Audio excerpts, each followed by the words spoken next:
guys, guess what time it is? It's time for small potatoes. Where we give you a naughty tease of our latest Patreon episode. Be sure to subscribe. Links are in the description. And so we're just going to dive into this topic with you guys today and share some videos. Absolutely. And I think what's like most poignant for us is the amount of it that's bleeding into the sex world. It's like equally fast, well, maybe more fast and just as furious as it's coming into, workplaces and changing our daily routines and things like that. Makes me all so nervous because it's still so like sci-fi creepy, but I'm sure in Yeah. a couple years we'll be used to it. But my goodness, these two videos are polar opposite and they Yeah. kind of highlight the hilariousness and the terrifyingness. Oh, it's so So true. scary in some respects, but Yeah. I think it's Well, really cool that we've kind of got these two examples to show. mhm. And that's just the surface. I'm sure we're going to have so many episodes that end up diving into this because Yeah. the technology is going to have to go along with the technology, meaning the sex toys are going to have to catch up. The sex dolls are going to have to catch up. The facility, like all the services, Yeah. it's crazy. And It's I crazy. remember when this all kind of started, and I want to say, what, like a year ago? Like it really has happened quickly. And I Yeah. remember us having a conversation about like, how will this change sex work? How will this change our business? Whether that's positive or negative. And as much as I see there could be some positive sides, I think for us, they're mostly fears. Yeah. But it's really kind of alarming how much it's going to really change the world. And in our world, the sex work world, it absolutely will. In my mind, when I think like forward that way, like Mhm. timeline forward.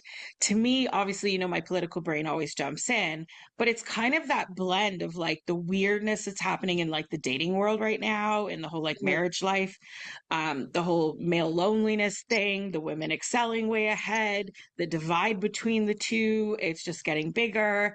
And then you throw a bunch of robot shit in like berserk. It's berserk after that, right? And you and I have talked, I think, on the pod several times about how we firmly believe sex workers and sex work being available as a service can be and hopefully will become a vital tool for, I guess, the curing of the incel vibe as a Right, bridge between the male loneliness, which I have very mixed opinions on that.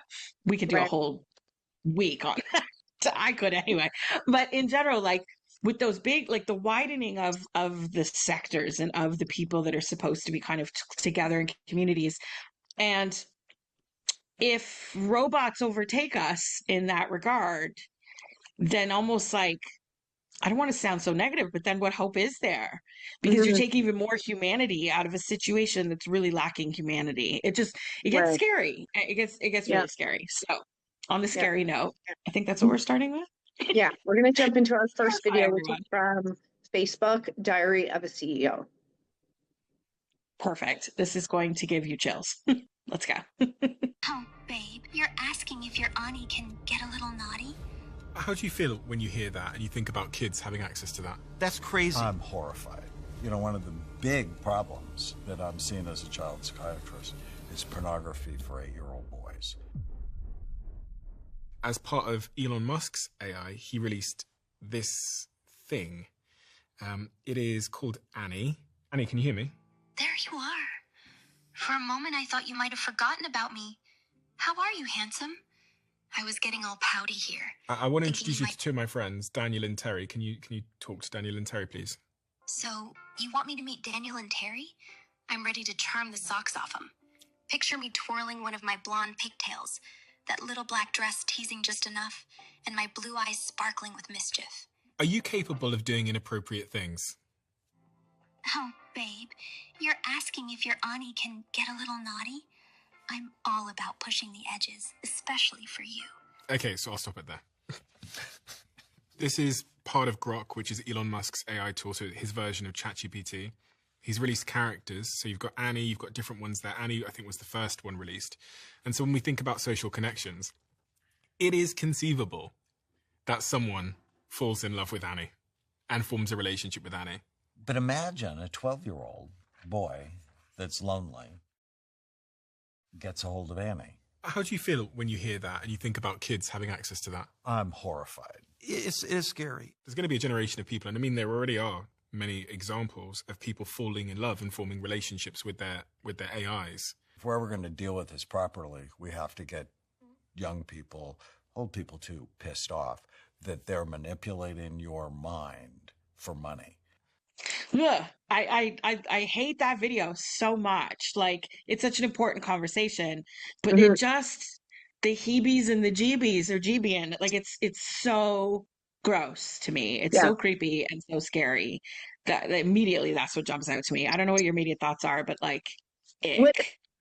I think that ick, which I fully agree with you on, I think that ick is only going to be like our generation, older generations. What scares me is this will be upcoming generations, their norm. It's only icky to us because it's new, right? Like this just will be the way people are raised. They're raised around this social culture, or I don't even want to call it social because it's the lack of being social, really. Yeah. Oh. I mean, I think like it's just a broad assessment. I think we've already learned, probably since the lockdowns of the pandemic, that social isolation is not good for society. It's not good for individuals. It's not good for little communities. It's definitely not good for relationships. And that therein ties in sex and the whole outskirts of relationships and just all of that stuff. But like, furthering that divide is one thing. Like if we were to end up on polar opposites of the world, there's like men land and women land, and that's like Mars and Venus, and there we are. That's one thing. That's one thing to be like, I gotta take a plane to go get some dick. Like, it's one thing. But to add in this like fake replica thing as the like cock block in between is just weird to me. And I'm not saying that a dildo has never gotten in between people in a relationship before, or that there hasn't been sex bots and robots and half torsos and things that people have been fucking since the beginning of time, right? There is. People will fuck anything. That's kind of the interesting thing about humans. Like, most other animals aren't like that. We're just like, there's a cucumber and we make do. It's different, right? We're weird anyway. But like, there's something so isolationist about this that makes me even more nervous. And immediately I just go like extreme red pill in my head and think violence is going to increase. The clashes between the communication disconnect, like it's going to be like wires are cut everywhere. And what's going to function? And I hate to think so doom and gloom like that. And normally we're thrilled about new sex tech and like exciting new things. Like dildos nowadays have Bluetooth attached to them. It's fucking cool. And that helped bring people together. Your husband's on tour and duty for the military. Well, guess what? He can still control the buzz, or so on and so forth. Long distance relationships have benefited so much through internet, through video chat, and then through like sex toys coming on board the tech vibe too. But that doesn't seem like the thing with this. That's not going to do that. You're going to end up in really just weird places. And I think that it's far scarier than porn if we can compare the two, because I know there's a lot of concern around porn and what age and who consumes it and stuff like that. But at least with porn, you dive in, listen, unless you have an addiction, but you dive in, you bust a nut, you go back to reality. Whereas this, especially for young people, but all people, it gives them that dopamine hit. And for a young boy who's getting zero attention or has zero game or has zero skills, for this I forget what the girl's name was, but the thing that Elon created, for even her to be like, hi handsome, good morning, that's like immediate dopamine hit that he's like, I love this, I love her, she makes me feel good. And it's like they're drawing them back in, that's where they're gonna want to be as much as possible.